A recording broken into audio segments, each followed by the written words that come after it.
And if you can really pinpoint those 5 key stories that you're just going to tell no matter what, it allows you to feel more confident. And so then you have space for improvisation.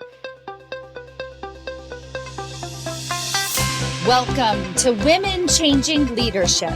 I am your host, Stacy Mayer, and I teach you how to get promoted, get paid, and bring your whole self to the leadership table. I am on a mission to change organizations from the C-suite out because women are the new face of leadership, and we are doing it on our terms.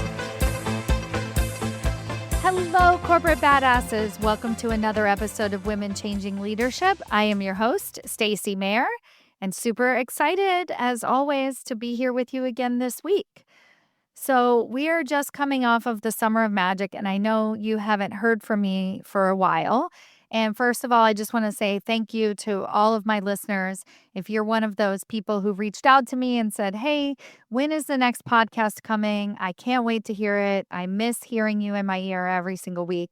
I want to say thank you for that encouragement and for, really owning the fact that what the work that we're doing here, with this podcast, with women leaders to begin to advance and elevate our careers as a collective, as a humanity matters. And so I want to say thank you to all of my loyal listeners. And if you're new to this podcast, welcome, welcome, welcome. You have found yourself in an incredible place in the earth, and we need your voice. The world needs your voice at the leadership table.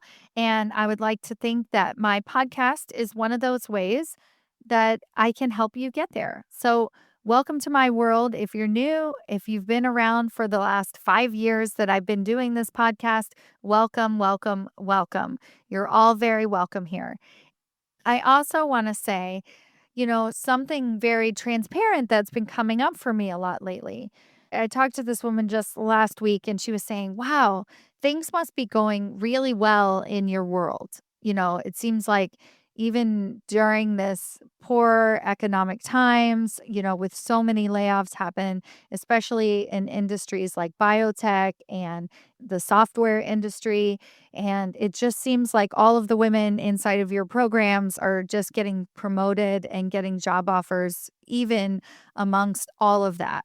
And one of the things that I don't talk a lot about is the women who are getting laid off, the women who have been on unemployment for 6 months and are still looking for job opportunities, but yet they're showing up inside my coaching calls week after week, and they're getting support and they're staying motivated and they're staying focused on what matters to them. I want to spend a minute talking about them because they're the real inspiration, right? They're the inspiration behind the work that I do. And then all of these big wins, I had a woman who was recently received an incredible job offer that she worked very, very hard to get. And it kind of seemed like she got it just like out of the blue, meaning that she was laid off. And I think within 30 days of being laid off, she had a new job opportunity. And it's an incredible role for her and a true step up. But what they don't get to see is the behind the scenes, that she was interviewing before she needed a job offer, that she was updating her resume, that she was practicing her interview questions, that she was going on interviews with CEOs, with C-suite executive leaders on a regular basis, so that when this opportunity became available, it was sort of an of course next step, right? She was able to show up in like an above and beyond sort of way. And this is what I want for you. I want you to be able to show up at your interviews in that above and beyond, like that next level quality. One thing is like, great, like practice before you're ready, but there are certain things that you can begin to do in your interview process. Like, even if you haven't had any practice, you could get an interview out of the gate for your dream job and nail it like immediately. Isn't that amazing? This is totally available to you. So if you're listening to today's podcast, I want you to know how you can do that. And so the way that I'm going to show you how you can do that is to show you some of the ways that you might be sabotaging your interviews right now. Now, this is not to create shame or to feel bad about yourself or to buckle down and make sure that you work extra hard and get your interview answers perfectly down. In fact, if you get your interview answers perfectly down, chances are you're not going to be doing well in the interview process. But instead, this is meant to show you and open your eyes a little bit so that you can begin to answer that question for yourself of like, why is this not working for me? Right. So listen to all 5 of these ways that you might be sabotaging your interviews already. And some of them are from the ways that you're preparing for the interview to how you're showing up inside the interview to how you're following up after the interview. All of these little tiny things you can begin to tweak. So I want you to see today's episode as hope, as direction, to be able to say, okay, what can I do better in my next interview? Or if you're not interviewing, how can I better prepare for that dream role when I get it? Because I know I'm ready and I know I'm about to get that dream role or get that offer. And these are some of the ways that you might be working against yourself. All right, let's start with number 1. Number 1 is knowing your audience, knowing who you're speaking to. A lot of women prepare for their interviews in the exact same way, whether they're talking to a hiring manager or a recruiter or the CEO of their organization. And each one of these people need to hear something different from you. Let me give you an example. So the recruiter is a person who's checking boxes, right? They're a gatekeeper. So they need to know that you're going to interview well with the hiring manager, right?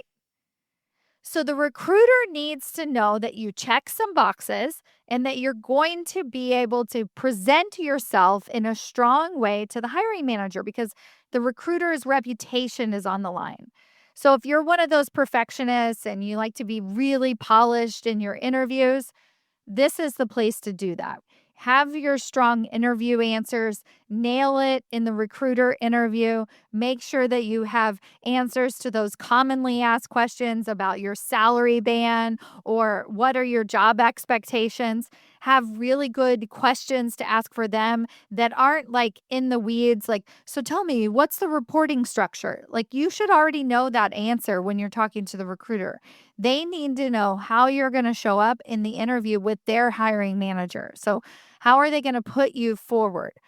You can know your audience ahead of time and actually think about and ask yourself, actually, that's what I want you to do listening to this podcast is if you have an interview coming up, I want you to ask yourself, who am I talking to and what do they need to know from me to push me through to the next round?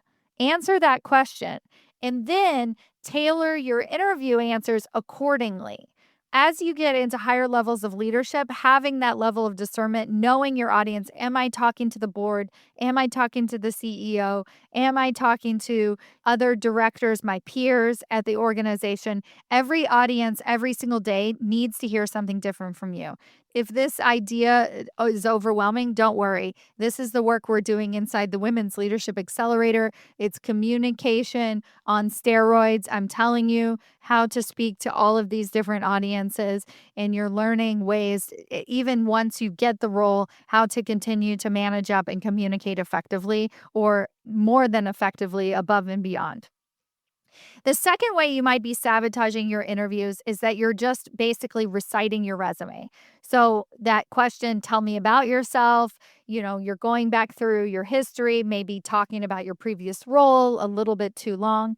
And I want you to remember that you belong in this room, that you got to this interview because of your resume. Your resume already beat the algorithm. You don't need to keep banging the algorithm's head, against the wall. You won. You're in the interview room. And so now is your time to turn your resume into a 3-dimensional being, to be able to pull it off of the page so that they can see you as somebody who, like, the true values, what you stand for as a leader, what you actually bring, why you took a specific job, what you were hoping to gain from it, and then what you accomplished in that role. So think about your resume in a three-dimensional way and like a kind of like a pop-up book, right? So what are those colors? What do you want them to hear from you? And how do you want to extrapolate and expand on your resume? So regardless of who you're talking to, your recruiter, hiring manager, CEO, they need to hear those sort of why behind the decision making and what it was that got you to success in those various different roles.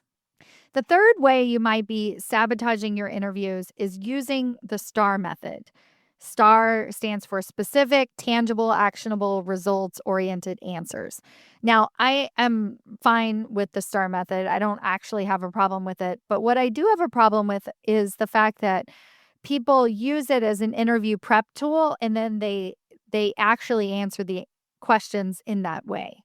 What is going to make you sound more like a resume regurgitator or a robot in your interviews is to just recite the STAR method for every single answer. Now, the ways that I recommend using the STAR method is as homework, right? You need to go back, you need to know the specific tangible actions that you took to get the results and to really own those results.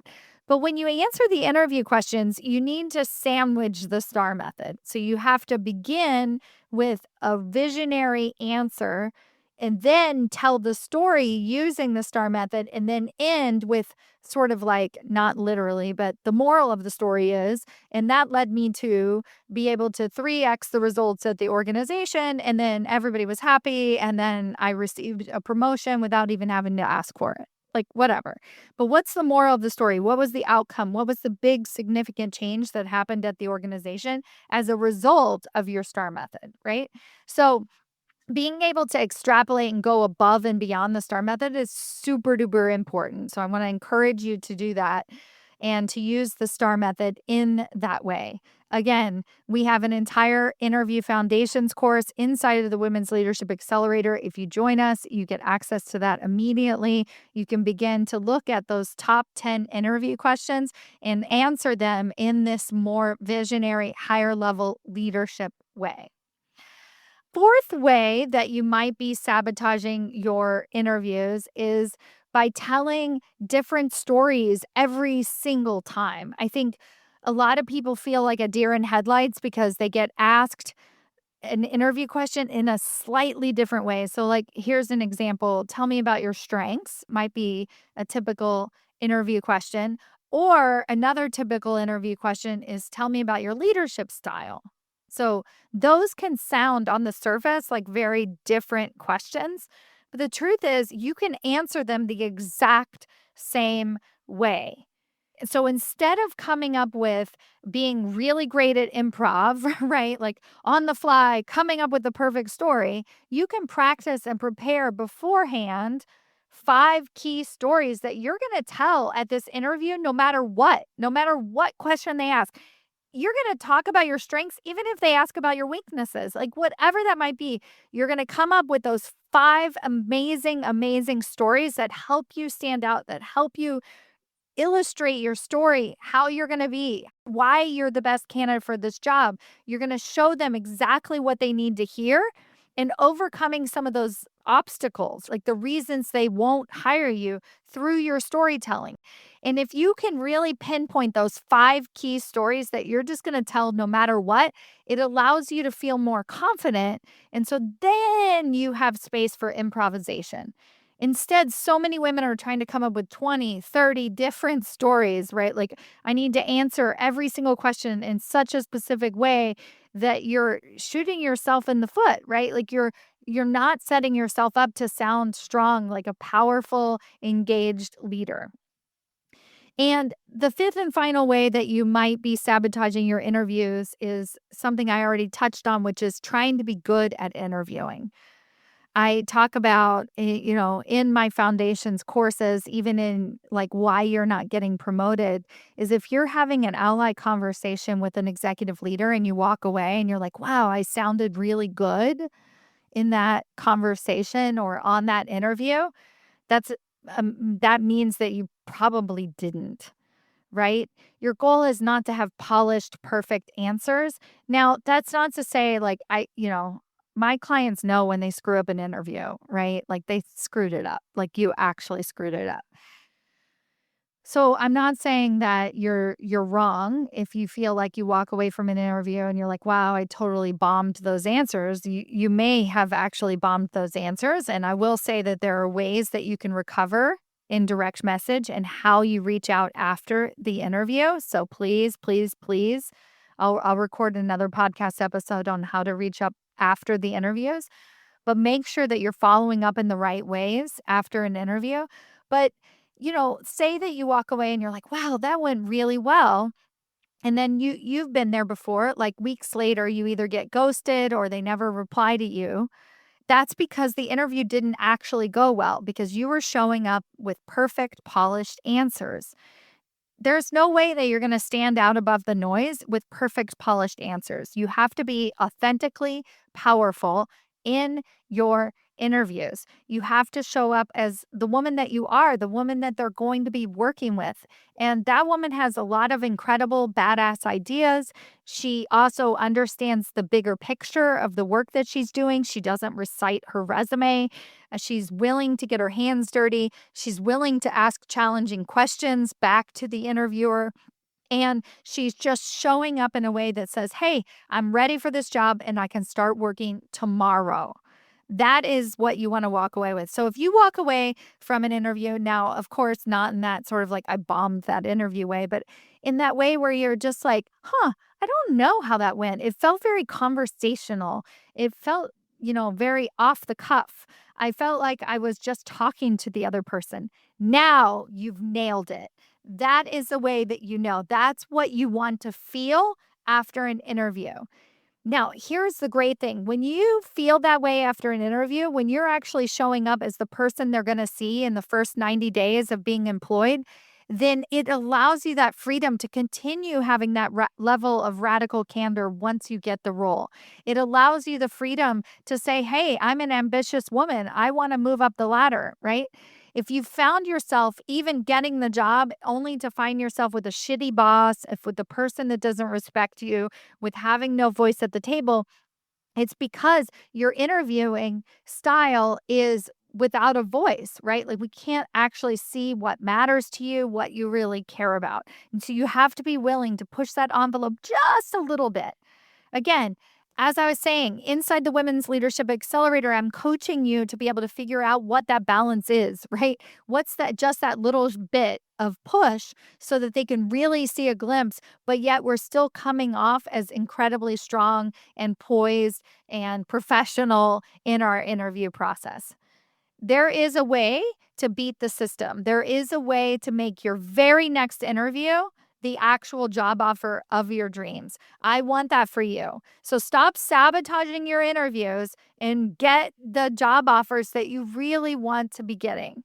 Again, this isn't mean to shame you. It's just how can we do our interviews a little bit better so that we can begin to take them across the finish line.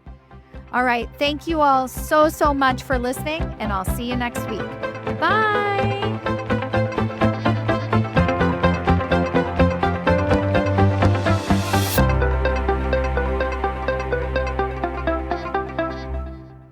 Thank you so much for listening to Women Changing Leadership with Stacy Mayer. If you enjoyed this episode, you are absolutely going to love and benefit from the work that we're doing inside of the Women's Leadership Accelerator. This month-to-month membership program is unlike anything else in the market. We are single-handedly flipping the unemployment rates on their head. It is the only place on the internet where you can actually get yourself not only a job offer, but one that has a higher salary, a higher title, and more recognition and influence than you ever could have imagined in your career. Inside the Women's Leadership Accelerator, we are getting women promoted. We are getting them multiple higher level job offers. And I want that to happen for you.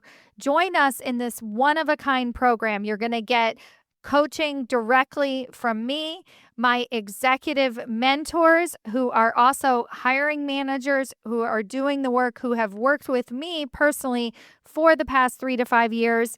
We are here inside of this accelerator program to work with you personally to begin to elevate your leadership to that next level. This is exactly what you have been looking for, and I am here to deliver it to you. Best things, best thing. It's month to month. So you can come in, join us, get access to all of my training materials, my weekly live interactive calls, and you can begin to bring your friends into this community.